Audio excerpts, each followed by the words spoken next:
terhadap pengajar-pengajar palsu, pengajar-pengajar sesat, bahwa surat atau surat Petrus itu juga bukan Petrus yang menulis, kata pengajukan begitu. Cuman saya ingin menanggapi begini, Bang. Kalau memang kan, kalau apa itukah dari Tuhan, apakah itu bukan dari Tuhan, kita akan tahu dengan apa. Kan kita percaya, kalau ini memang Alkitab ini palsu, Alkitab ini tulisan Paulus, pasti tidak akan disertai oleh Roh Kudus. Itu pasti. Karena tidak mungkin yang palsu itu disertai Tuhan. Nah, jadi begitu saja. Karena kalau ini Alkitab ini firman Tuhan, apa tandanya firman Tuhan? Ya pasti ada tanda tangan atau materai dari Tuhan. Materai dari Tuhan itu apa? Yaitu ada kuasa Tuhan yang bisa menyatakan bahwa Alkitab ini adalah memang firman Tuhan, tulisan yang diilhami oleh orang Tuhan, bahwa rasul-rasulnya itu memang dipakai oleh dia untuk menulis kitab ini. Kalau memang Alkitab ini bukan surat Paulus ini, Paulus ini adalah nabi palsu, tidak disertai oleh Tuhan, bagaimana setiap perkataan, setiap yang tertulis di dalam kitab ini pasti terjadi dengan tepat dan tidak akan pernah meleset, bahwa dari nubuatan, dari kejadian sampai wahyu itu nubuat itu nanti akan terjadi dengan tepat. Apa yang sudah nubuat yang sedang akan digenapi, yang sudah tergenapi, yang akan digenapi. Nah, bagaimana ini firman Tuhan itu sangat begitu detail. Nanti pada akhir-akhir masa, pada akhir zaman nanti akan Mesias palsu atau antikris akan muncul, ditandai dengan tanda 666, itu akan terjadi. Sekarang itu antikris sudah mulai menampakkan diri, sudah ada tanda 66, sudah ada mata uang euro, bahwa akan nanti perempuan yang naik kuda, yang menunggangi kuda. Nanti di ayat-ayat itu kan baru nubuat, belum terjadi. Tetapi nanti itu akan terjadi, bahwa bangsa Israel nanti akan begini, bahwa seluruh bangsa akan memusuhi orang Israel. Itu sudah dinubuatkan oleh apa? Jangan misalnya sekarang di jari zaman apa itu, bahwa raja yang sudah itu loh, yang Nabi Daniel bernubuat bahwa Raja Nebukadnezar bermimpi bahwa dia kepalanya jatuh dari emas, dari dadanya dari perak, kakinya dari besi, dan telapak kakinya dari besi dan tanah. Jadi semua kerajaan-kerajaan yang dinubuatkan oleh Alkitab itu satu persatu tergenapi. Bagaimana bangsa ini yang tadinya berkuasa, nanti ini berkuasa, bangsa Roma nanti akan berkuasa, akan dikalahkan oleh ini, dan bangsa ini nanti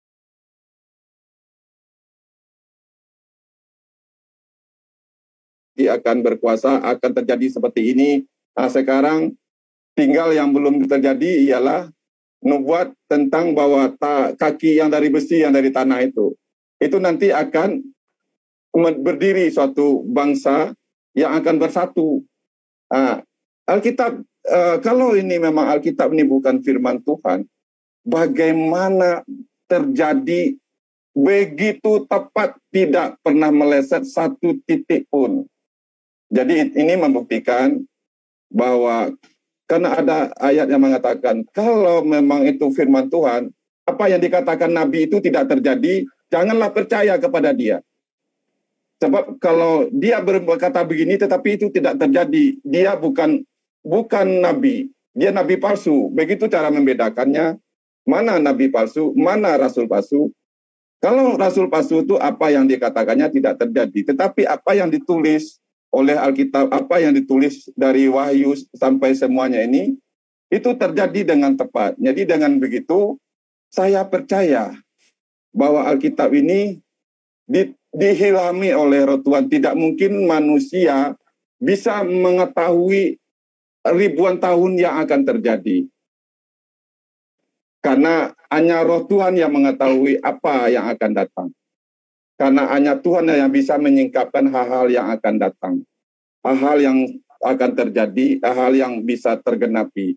Firman Tuhan itu dari Kejadian sampai Wahyu satu persatu ditelusuri, tergenapi, dan terselesaikan. Yesus mengatakan misalnya akan lahir Mesias, dialah anak domba Allah yang menghapus dosa dunia.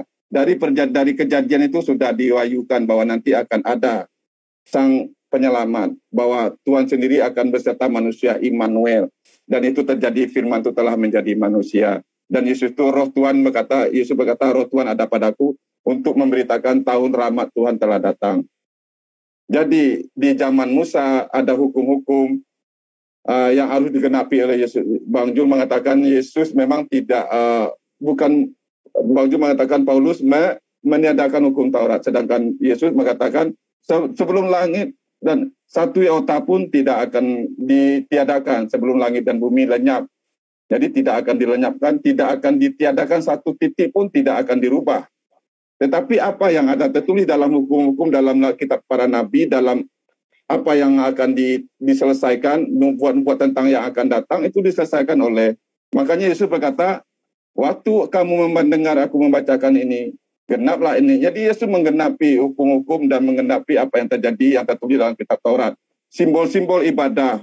Misalnya orang di hukum Taurat, orang beribadah ialah dengan simbol. Orang berdosa harus ditebus dengan darah binatang. Dan di perjanjian lama, ya itu Yohanes Pembaptis berkata, lihatlah anak domba Allah yang menghapus dosa dunia. Itu digenapi melalui Yesus. Yohanes Pembaptis menunjuk kepada Yesus. Yesus itulah anak domba yang dinubuatkan oleh para kitab, para nabi. Dan sekarang digenapi oleh Yesus. Makanya roh Allah padaku, tertulis di Yesaya. Itu pun digenapi oleh Yesus. Karena Yesus adalah roh Allah yang telah menjadi manusia. Makanya waktu Yesus membacakan kitab Yesaya, waktu kamu mendengar aku membaca ini, genaplah nas ini, bahwa tahun rahmat Tuhan telah datang. Bahwa orang miskin diperkaya, orang buta berjalan, orang lumpuh berjalan, orang buta melihat, orang mati dia bangkitkan. Itulah tanda-tandanya dia Mesias, bahwa dialah tahun rahmat Tuhan. Dan makanya Yohanes 1 Yohanes pasal Yohanes 1 ayat 18, bahwa hukum Taurat datang oleh Musa, tetapi kasih karunia datang oleh Yesus Kristus. Jadi Yesus menggenapi, Yesus menyelesaikan segalanya. Makanya waktu Yesus disalib mengatakan, sudah selesai. Apa yang sudah selesai? Apa yang telah hukum-hukum, simbol-simbol, nubuat-nubuatan terjadi dan tergenapi oleh Yesus, semuanya sudah selesai. Makanya sudah selesai. Nah, sekarang orang memasuki kerajaan Allah itu dengan dengan tidak lagi dibatasi, karena tabir itu telah terbuka, orang berebut memasukinya. Jadi Yesus berkata, akulah jalan, kebenaran, dan hidup. Aku akan memberi hidup yang kekal, supaya kamu, kalaupun kamu mati, kamu akan hidup, karena akulah kebangkitan dan hidup. Jadi Yesus telah membuktikan dialah kebangkitan dan hidup. Walaupun dia mati, dia hidup. Jadi Bang Jul, untuk sementara ini saya cukupkan sampai di sini saja. Mohon maaf kalau ada yang salah-salah kata, karena saya tidak ada teman yang bisa membantu saya dengan ayat-ayat yang lain. Karena saya tidak begitu menguasai kitab. Karena saya percaya saja kalau Alkitab ini memang firman Tuhan, karena saya alami kuasa Tuhan, karena saya rasakan penyertaan Tuhan. Jadi bagaimana saya ingin menyangkal, karena kuasa Tuhan nyata dalam Alkitab ini. Itu yang tidak bisa saya sangkal. Walaupun orang mengatakan begini begitu, tetapi saya mengalami hal yang luar biasa. Karena hendaklah kamu mengenal Tuhan dan kuasanya. Dan saya mengenal Tuhan dan kuasanya melalui Alkitab ini. Jadi walaupun saya tidak mengerti banyak tentang hal ini dan itu, karena saya bukan orang teologi, bukan pendeta. Itu masalahnya. Karena saya tidak sekolah Alkitab, karena saya seorang pekerja. Kerjaan saya bikin sendal sepatu. Jadi saya tidak, paling-paling kalau ada waktu saya baca. Saya apa yang saya tahu saja hanya ya ini, tapi saya kalau dikatakan ini palsu, ya itu terserah orang itu. Makanya kakak saya, paman saya pernah juga mengatakan bahwa Alkitab itu sudah dipalsukan, bahwa bukan firman Tuhan. Saya katakan, kalau ini palsu, bagaimana saya mengalami kuasa Tuhan di sini? Saya ingin setuju dengan paman. Tetapi yang tidak bisa saya sangkal ialah saya mengalami kuasa Tuhan melalui Alkitab ini. Apapun yang saya tanyakan tentang Tuhan, dan Tuhan mampu menerangkan siapa Tuhan kepada saya melalui Alkitab ini. Jadi sebagai statement saya, itulah bahwa saya percaya tidak ada yang palsu dalam Alkitab ini. Dan terima kasih kesempatannya Bang Ju telah mengizinkan saya lab bareng bersama Bang Ju. Terima kasih Bang Ju, Tuhan memberkati kita semua. Selamat malam. Terima kasih. Malam. Jadi gini, Mbak Daud, terima kasih juga ya. Namun kalau misalnya Bang Daud mau live silakan, saya punya kewajiban untuk menanggapi, saya juga akan closing ya. Kalau Anda mengatakan bahwa Anda mendapatkan kuasa Tuhan dari kitab Anda, tapi dari tadi Anda mengatakan Anda tidak bisa menunjukkan ayat, Anda tidak bisa menunjukkan ini, karena lalu kemudian Anda mengatakan tidak ada teman Kristen yang bisa menunjukkan. Artinya iman Anda ini adalah iman buta, gitu. Mohon maaf saya harus katakan gitu. Dan kalau ketika Anda mengatakan bahwa ketika kitab itu nubuatannya meleset bahwa itulah kitab palsu, saya tunjukkan banyak yang membuktikan bahwa meleset semua itu nubuatan yang ada dalam kitab Anda. Contoh, tolong dicatat baik-baik. Di dalam Yeremia 36 ayat 30. Sebab itu beginilah firman Tuhan tentang Yoyakim, Raja Yehuda. Dia tidak akan mempunyai keturunan yang akan duduk di atas tahta Daud, dan mayatnya akan tercampakkan sehingga kena panas di waktu siang dan kena dingin di waktu malam. Nah, di dalam kitab Yeremia 36 ayat 30 ini Pak Daud, Tuhan berfirman bahwa keturunan Yoyakim tidak akan ada yang naik menjadi raja di atas tahta Daud. Tapi 2 Raja-Raja 24 ayat 6. Kemudian Yoyakim mendapatkan perhentian bersama-sama dengan nenek moyangnya. Maka Yoyakim anaknya menjadi raja menggantikan dia. Bagaimana? Yeremia 36 ayat 30 mengatakan tidak akan ada anak dari Yoyakim yang akan duduk di atas tahta Daud lagi menjadi raja. Di dalam 2 Raja-Raja ayat 24 ayat 6, anaknya itu justru duduk menjadi raja menggantikan Yoyakim. Luar biasa kan? Nah, itu satu. Itu di dalam perjanjian lama. Bagaimana dengan perjanjian baru? Banyak. Dalam perjanjian baru misalnya, Matius 10 ayat 23. Apabila mereka menganiaya kamu dalam kota yang satu, larilah ke kota yang lain. Karena aku berkata kepadamu, sesungguhnya sebelum kamu selesai mengunjungi kota-kota Israel, aku Yesus anak manusia sudah datang. Sampai hari ini Yesus belum datang-datang. Tapi murid-muridnya udah 2000 tahun yang lalu udah mati semua. Kalian belum selesai mengunjungi kota-kota Israel, aku sudah datang katanya. Itu diterangkan juga di dalam Matius 16 ayat 28. Meleset lagi. Lalu kemudian, bagaimana dengan Paulus ramalannya? Apakah juga meleset? Meleset juga. Di mana diterangkan itu? 1 Tesalonika bab 4 ayat 16 sampai ayat 17. Sebab pada waktu tanda diberi, yaitu pada waktu penghulu malaikat berseru dan sangkakala Allah berbunyi, maka Tuhan sendiri akan turun dari surga dan mereka yang mati dalam Kristus akan lebih dahulu bangkit. Sesudah itu kita yang hidup, yang masih tinggal akan diangkat bersama-sama dengan mereka dalam awan menyongsong Tuhan di angkasa. Demikianlah kita selama-lamanya bersama dengan Tuhan. Ayat ini jelas bahwa setelah kebangkitan Yesus dari kubur, dia dan seluruh pengikut Paulus yang masih hidup akan diangkat bersama-sama dengan Yesus ke langit. Tapi apa yang terjadi? Nggak ada itu, nggak ada. Malah yang terjadi kemudian di dalam kitab Lukas, ketika Yesus disalib, belum bangkit, orang-orang kudus lebih duluan bangkit, Pak, dan jalan masuk ke Yerusalem. Inilah kebohongan demi kebohongan yang ada di dalam kitab Anda. Nubuatan Anda bilang, tergenapin semuanya. Ini saya beberkan semua. Nubuatannya Paulus tercoreng dengan lengkap. Nubuatannya Yesus tercoreng dengan lengkap. Kemudian apalagi Yeremia tercoreng dengan lengkap dan Perjanjian Lama. Sudah fakta.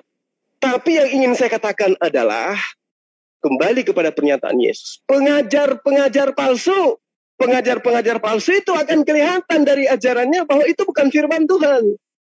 Fakta bukan firman Tuhan terjadi terjadi fakta yang tidak berkesesuaian dengan apa yang dinarasikan di dalam kitab itu. Itulah buktinya. Yang menulis Yeremia kemudian, yang menulis kitab Dua Raja-Raja kemudian adalah orang-orang yang datang belakangan. Dan ini hanya terjemahan. Makanya saya katakan, Yesus menubuatkan pengajar-pengajar palsu. Ini hasilnya. Tidak ada kesesuaian antara yang dinubuatkan dengan yang terjadi kemudian. Kalau Anda mengatakan Anda mengimani kitab Anda, karena kitab ini, karena kitab Anda begini dan begini. Bukan itu. Alasan Anda menjadi murtad itu bukan itu. Alasan Anda menjadi murtad karena di Islam Anda susah. Di Islam Anda payah melaksanakan aturan-aturan Tuhan. Anda capek untuk sujud kepada pencipta alam semesta. Anda berat untuk bangun sholat. Anda berat untuk melakukan perintah syariat. Itu yang menyebabkan Anda murtad. Dan tidak adanya jaminan seperti jaminan gereja terhadap Anda untuk masuk surga. Itu yang membuat saudara saya ini, sahabat saya ini murtad. Bukan karena Anda mendapatkan sesuatu dari Yesus, tidak. Karena Yesus sendiri menubuatkan, kawan, Pak Daud. Apabila ada orang yang berkata kepadamu ada Mesias di sini, ada Mesias di sana, jangan kau percaya, kata Yesus. Berarti yang datang kepada Anda, yang memberikan kemuliaan kepada Anda itu siapa? Sementara Anda membacakan tadi bahwa iblis pun bisa menjelma, bisa menyerupai malaikat terang. Mari kepada hal yang kita diskusikan pada malam hari ini, kita telah membuktikan bahwa semua yang dirangkaikan oleh Yesus tentang pengajar-pengajar palsu itu kena terhadap Paulus dan imbasnya terhadap ajaran Anda. Anda menjadi Kristen, kenapa? Karena di Kristen itu jaminannya jelas di dalam ajarannya. Menjamin dari kitabnya sendiri, dari nabi-nabinya sendiri, dari pengajar-pengajar sendiri. Tapi ketika ditanya, tunjuk jaminan dari Yesus kepada penyembahnya. Tunjuk jaminan dari Yesus kepada Kristen. Bahwa orang yang menyembah Yesus, yang mendudukkan Yesus setara dengan Tuhan, maka dijamin masuk ke surga. Tunjuk. Sampai naga datang ke dunia berperang, tidak akan pernah bisa Anda tunjukkan. Kenapa? Anda menjadi Kristen karena di Kristen itu enak. Galatia 5 ayat 1. Dengan matinya Yesus di tiang salib, kita dibebaskan dari aturan-aturan dan kita dimerdekakan dari kuk penghambaan. Enak di Kristen itu.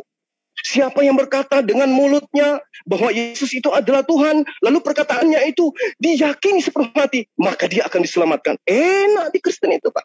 Tidak ada syariat di sana. Tidak ada haram di Kristen itu. Coba Anda tunjukkan. Ada nggak hal yang haram dalam Kristen?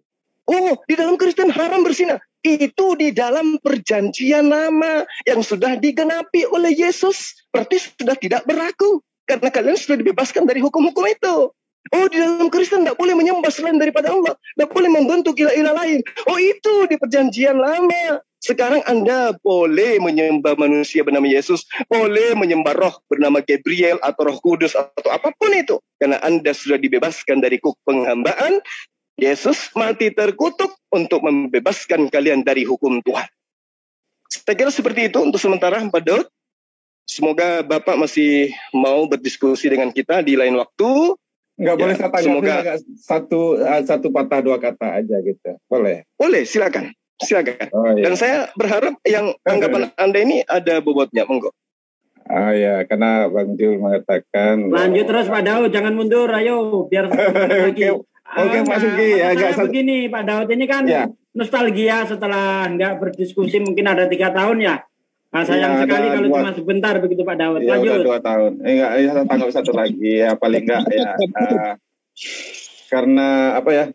Bang Ju mengatakan tadi apa ya, tidak ada nubuat Yesus yang nubuat dalam Alkitab yang terlaksana.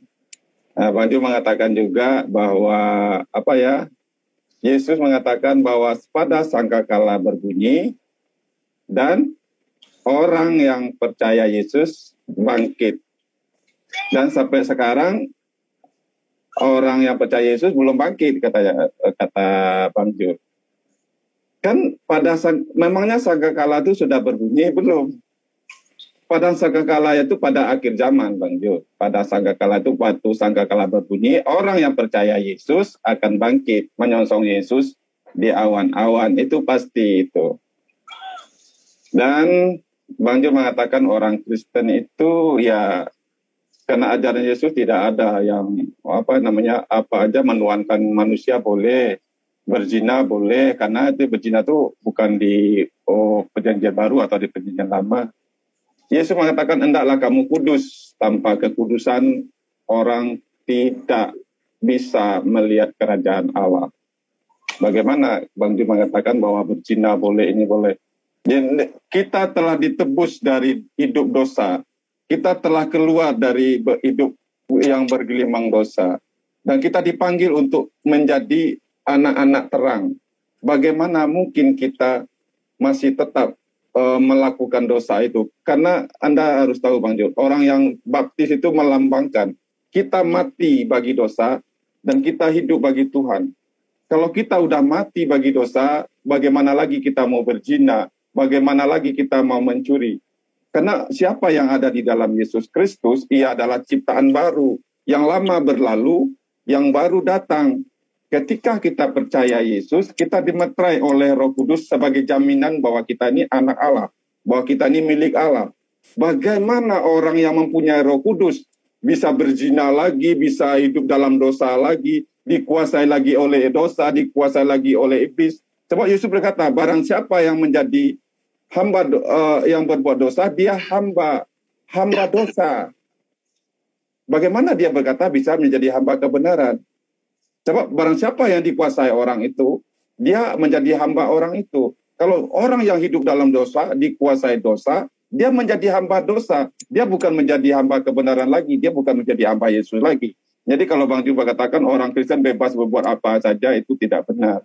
Karena kita dikatakan pencuri, pemburi, pembunuh, penakut, apa saja yang tetap hidup dalam dosa, dia tidak mempunyai tempat dalam kerajaan Allah. Karena kita dipanggil untuk menjadi terang, bukan hidup di dalam kegelapan itu. Kalau kita sudah keluar dari dosa, kita sudah meninggalkan dosa, bagaimana kita berkubang di sana? Orang Kristen mungkin bisa jatuh dalam dosa atau terpeleset, tetapi dia tidak akan hidup, tidak menguasai dosa, tidak menyukai dosa lagi. Tetapi kalau ada orang Kristen, misalnya dia masih berdosa, hidupnya dalam dosa, dia sebenarnya tidak lahir baru, tidak mengenal Yesus, tidak menerima Yesus sebagai Tuhan dan Juru Selamatnya. Jadi saya pastikan orang kalau lahir baru menerima Yesus karena dia bertobat, menerima Yesus karena berilah dirimu diselamatkan. Kalau macam saya ini, saya memberi diri, Bang Ju mengatakan saya Kristen karena saya itu tidak tahan menjalankan syariat agama, gitu kata Bang Ju. Kalau memang itu syaratnya kita masuk surga, saya akan lakukan gitu loh. Karena waktu saya di Muslim, saya berkata, moto saya itu Bismillahi tawakkaltu alallahi la hawla wala quwata illa billah aliyul azim. Saya ini maunya tawakal kepada Tuhan. Hanya ke sesuatu yang kalau dari Tuhan itu jadilah kepada saya. Kalau sesuatu itu bukan dari Allah, janganlah sampai kepada saya. Karena saya sudah mengatakan, biarlah kalaupun saya harus menderita, meskipun saya harus mati, saya rela, asalkan saya tahu kalau saya mati, saya ditempatkan di tempat orang yang telah diberi petunjuk, yang telah diberi nikmat oleh Tuhan. Jadi kalau Bang Jul katakan, saya murtad itu karena saya nggak tahan menjalani syariat, gitu. Bukan itu, karena waktu saya di Muslim, saya hanya ingin mengenal Tuhan apapun caranya. Justru di dalam Alkitab ini saya mengenal Tuhan dan mengalami Tuhan, itu masalahnya. Dan saya tidak menerima Roh Kudus waktu saya membaca Al-Quran, waktu saya sholat, waktu saya berwudu. Tetapi ketika saya percaya Yesus, waktu saya menerima Yesus, saya dimeterai oleh Roh Kudus. Dan itulah yang membuat saya mampu berkuasa atas dosa, berkuasa atas keinginan-keinginan daging, atas hawa nafsu saya, keinginan untuk berzina, bahkan untuk merokok, untuk hal yang buruk. Itu saya mempunyai otoritas untuk mematikan sesuatu yang duniawi. Dan saya mampu memberi diri saya dipimpin oleh Roh Tuhan. Dan itu yang saya tidak dapatkan waktu saya di Islam. Waktu saya di Kristen, saya dipimpin oleh Roh Kudus. Dan itu yang tidak bisa terjadi waktu saya di Islam. Bukan saya tidak mau melakukan karena saya tidak tahan menjalankan syariat. Bukan itu alasan saya. Karena saya hanya ingin mengenal Tuhan. Hanya di dalam Alkitab lah saya mengalami dan mengalami dan diberi hikmat. Jadi kalau di Islam itu ada namanya Lailatul Qadar, rahmat bulan, dan kita mendapatkan damai sukacita, mendapatkan kedamaian. Karena apa? Karena suasana sorga, kasih, misalnya Yesus mengajarkan Bapa di sorga, jadilah kehendakmu di bumi ini seperti di sorga. Jadi orang Kristen bisa mengalami sorga itu di bumi karena mengalami kuasa Tuhan, karena mengalami damai Tuhan. Dan itu yang tidak terjadi waktu saya di Muslim. Jadi alasan saya kenapa saya Kristen bukan karena saya ingin kaya, Bang Jo. Di Islam itu keluarga saya kalau hanya untuk makan, hanya untuk hidup, saya itu di kampung saya juga, mama saya, ibu saya punya kebun, punya sawah, punya kelapa. Tetapi kenapa saya memilih seperti ini? Bahkan keluarga saya mengancam saya ingin membunuh saya. Karena saya ingin mengenal Tuhan dan Tuhan menyatakan siapa dia kepada saya. Dan itulah kenapa dikatakan kalau orang mengatakan Alkitab ini bukan firman Tuhan, Bang Jul ingin membuktikan semuanya meleset, kata Bang Jul, bahwa apa yang terjadi itu, Yoyakim, siapa raja ini dan raja itu, menurut perspektif Bang Jul. Tapi saya percaya pasti ada caranya untuk membuktikan bahwa itu tidak meleset. Kadang ya kayak banyak juga orang Kristen tidak paham. Bahkan kayak Natalan, tanggal 25 Desember. Itu orang Kristen juga, kenapa kok dia bisa merayakan padahal ayatnya di situ tidak ada. Tapi kalau dipelajari dengan benar, makanya saya pikir ada orang Kristen, Bang Jo, kalau kamu mengalami atau diterangi Tuhan, tentu kamu bisa dong, mengerti dong semuanya. Ya namanya kita tuh untuk mengerti kita perlu belajar, Bang Jo. Tetapi untuk mengenal Tuhan, untuk mengalami Tuhan itu tidak perlu tahu semua. Tetapi kalau untuk mengalami atau menguasai Alkitab ini tentu kita perlu sekolah, perlu belajar, Bang Jo.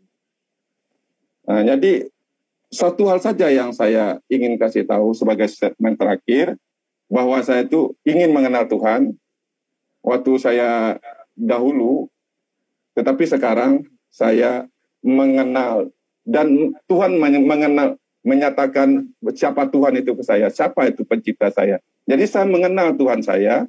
Jadi kalau orang mengatakan, wah apa ini Alkitab ini begini, kok kamu menyembah manusia, menuhankan Yesus gitu loh.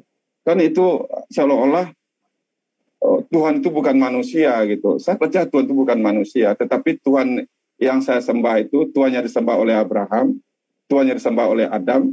Tuhan mereka itu bisa datang kepada mereka dalam rupa manusia. Itu saya bisa buktikan di Kejadian 18 ayat 1-2, bagaimana Tuhan menampakkan diri kepada Abraham justru dalam wujud manusia.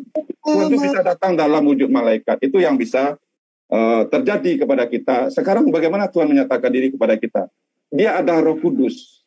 Roh Kudus Tuhan itulah, kalau memang kita sungguh hati meminta lebih dari apapun, kalau kita menginginkan kebenaran, menginginkan Tuhan lebih dari apapun, bahkan lebih dari nyawa kita.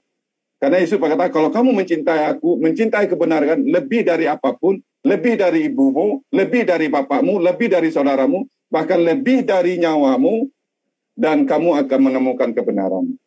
Adakah kita benar-benar memang meyakini, apakah memang kita mencari kebenaran itu lebih dari hidup kita, bahkan lebih dari nyawa kita? Kalau kita menginginkan Tuhan lebih dari hidup kita, Tuhanlah yang akan menuntun kita untuk siapa Tuhan itu, dan dialah yang akan menyatakan siapa Tuhan kepada kita. Kita tidak bisa mencapai Tuhan, tetapi harus ada kerinduan dari kita. Sebab Tuhan mencari orang yang mencari Dia. Kalau kita memperjuangkan, kalau kita mencintai kebenaran, dan kebenaran itu akan datang kepada kita. Tetapi kalau kita mencintai dusta, dan dusta itu akan menyesatkan kita. Dan selamat malam. Terima kasih banyak. Tuhan memberkati kita semua. Oke, Pak Daud. Jadi apa yang Anda paparkan ini, itu juga yang dipaparkan oleh para mu'alaf. Mereka sebelumnya tidak merasakan Tuhan di dalam agama Kristen. Nanti dia merasakan adanya Tuhan yang benar itu ketika dia masuk ke dalam Islam. Berarti sama. Nah, apa yang kemudian menjadi acuan kebenaran? Kalau Anda yang tidak tahu gospel, mengaku menerima Tuhan, sementara mereka yang tahu gospel kemudian masuk ke dalam Islam, dan ternyata mereka mereka mengakui baru mengenal Tuhan ketika di dalam ajaran agama Islam, maka saatnya Anda bertanya pada diri Anda, ada yang salah kayaknya. Lalu kemudian ketika Anda mengatakan di dalam ajaran agama Anda sekarang mengenal Tuhan, saya ingin mengatakan gini, Tuhan yang Anda kenal sekarang itu adalah Tuhan buatan nabi-nabi, pengajar-pengajar, mesias-mesias palsu itu tadi. Kalau Tuhan yang mengutus Yesus, kata Yesus, kamu tidak bisa mendengarkan. Wajahnya tidak pernah kamu dengar. Wajahnya kamu tidak pernah lihat. Suaranya pun tidak bisa kamu dengarkan. Bahkan Paulus mengatakan dalam kitabnya sendiri bahwa Tuhan tidak bisa dilihat dan tidak ada seorang pun yang mampu melihat Tuhan. Paulus sendiri yang mengatakan itu. Jadi ketika Anda mengatakan di dalam kehidupan yang sekarang lah aku bisa menemukan Tuhan. Ya sama, orang Hindu juga begitu. Orang Buddha juga begitu. Orang ateis pun bahkan mengatakan juga seperti itu. Tetapi apakah benar konsep yang mereka imani saat sekarang ini? Ketika konsepnya keluar daripada pengajaran oknum yang dituhankan. Ketika konsepnya bertentangan dengan ajaran-ajaran Tuhan yang dianggap sebagai Tuhan. Yang telah mengajarkan kepada murid-muridnya hal yang berbeda dengan yang Anda imani saat sekarang. Maka saya katakan sekali lagi, ya saudara Daud, Anda murtad karena telah menemukan Tuhan yang dibentuk oleh para nabi-nabi palsu itu tadi. Kalau Anda penasaran, nanti kita jadwalkan lagi, kita akan bahas lebih jauh kaitannya tentang pengajaran Yesus, ajaran yang dan ajaran-ajaran yang bertentangan dengan ajaran di luar daripada pengajarannya. Mungkin sekian gitu Pak Daud. Terima kasih atas kehadirannya. Ya, terima kasih sudah berdialog dengan baik. Saya berharap ketika Anda kembali ingin berdiskusi dengan kita di Zoom, agar dilengkapi dengan teman-teman Kristen yang lain, sebagaimana yang kita bicarakan di grup, bahwa tadinya ada beberapa teman yang mendampingi Anda, tapi entah kenapa malam ini mereka tidak ikut terhadap jadwal yang sudah kita bicarakan. Barangkali ada pesan terakhir dari Pak Daud sebelum kita akhiri.